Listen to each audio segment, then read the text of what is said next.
Après l'immense succès de Notre-Dame de Paris, Universal transcrit un autre mythe littéraire parisien, le fantôme de l'opéra de Gaston Leroux. Le tournage est bouclé en quelques mois, mais la première version de 1923 inquiète Universal. Carl Laemmle, président du studio, est convaincu de tenir entre les mains un désastre au box-office. Il ordonne donc un certain nombre de retouches qui s'étaleront sur près de 2 ans. À sa sortie, le 6 septembre 1925, le film est un immense succès et présage la série de films d'horreur entreprise par Universal au début du cinéma parlant, avec Dracula, Frankenstein ou encore L'Homme Invisible. C'est le second film du contrat de Lon Chaney avec la Universal, et son interprétation dans le rôle du fantôme achèvera d'installer sa notoriété comme vedette incontestée de l'horreur à Hollywood. Pour ce projet, il développe le plus horrible des maquillages qui transforme son visage par des dispositifs aussi extrêmes que l'insertion d'anneaux de métal dans les narines et d'écailles de poisson sur ses joues. Les techniques qu'il invente pour se métamorphoser déforment fortement les muscles de son visage et l'obligent à endurer des souffrances monstrueuses, sans mauvais jeu de mots. Mais il semble presque éprouver une satisfaction à se torturer pour son art, afin de mieux ressentir les déchirements de son personnage. Chaney se démarque encore une fois par son jeu artistique, qui se limite au langage corporel alors que son visage est entièrement inexpressif derrière un masque pendant plus de la moitié du film. Les décors sont somptueux et même les intérieurs de l'opéra parisien seront reconstruits pour l'occasion. Ils seront d'ailleurs réutilisés 20 ans plus tard pour le tournage d'une autre version Universal avec Claude Rains. Au spectateur attentif n'échappera pas un autre détail. Dans la scène finale, le fantôme poursuivi par la foule passe devant une Notre-Dame bien plus proche de la scène que l'original. Il s'agit bien sûr du décor de la façade de la cathédrale que les studios avaient conservé après le tournage de Notre-Dame de Paris l'année précédente. Comme pour les plus grandes productions des années 20, certaines séquences seront filmées en Technicolor, en particulier toutes celles à l'intérieur de l'opéra. Mais la version de 1925 est remontée 4 ans plus tard à l'arrivée du parlant. Le négatif original du film est coupé, transformé, et Universal décide alors d'y rajouter un prologue, des dialogues, des effets sonores et une musique synchronisée.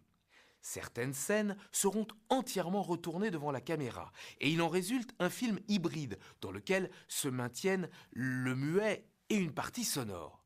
Le casting est également chamboulé.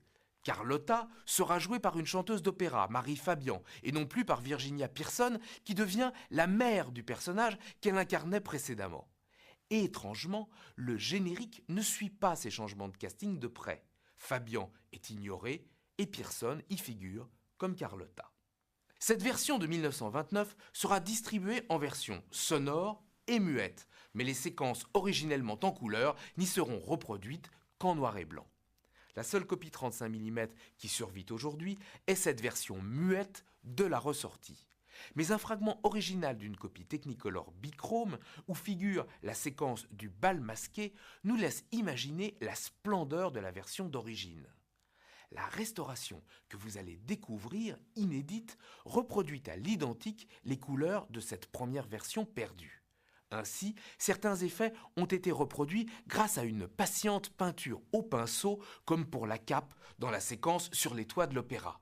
Ces effets, personne ne les a vus depuis la sortie initiale en 1925. Vous pourrez même découvrir en bonus certaines séquences coupées de la version de 1925, dont un final pour le moins inattendu. Ironie du sort, Chaney s'éteint peu après la sortie de cette nouvelle version sonorisée d'un cancer des cordes vocales, après avoir tourné son unique film parlant, Le Club des Trois, où il jouait de sa voix comme il l'avait fait de son apparence physique. Après avoir été l'homme aux 1000 visages, il était sur le point de devenir l'homme aux 1001 voix. Testé de l'horreur à Hollywood.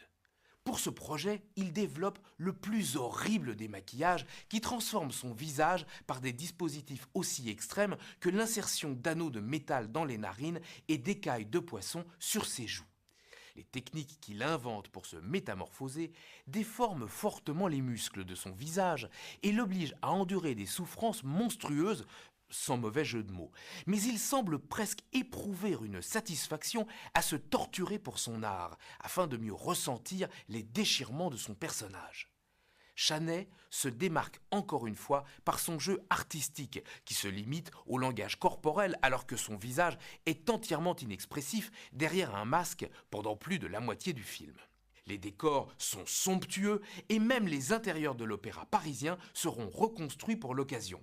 Ils seront d'ailleurs réutilisés 20 ans plus tard pour le tournage d'une autre version Universal avec Claude Rains. Au spectateur attentif n'échappera pas un autre détail. Dans la scène finale, le fantôme poursuivi par la foule passe devant une Notre-Dame bien plus proche de la scène que l'original. Il s'agit bien sûr du décor de la façade de la cathédrale que les studios avaient conservé après le tournage de Notre-Dame de Paris l'année précédente.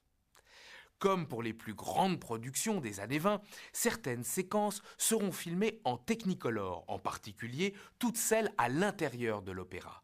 Mais la version de 1925 est remontée 4 ans plus tard à l'arrivée du parlant.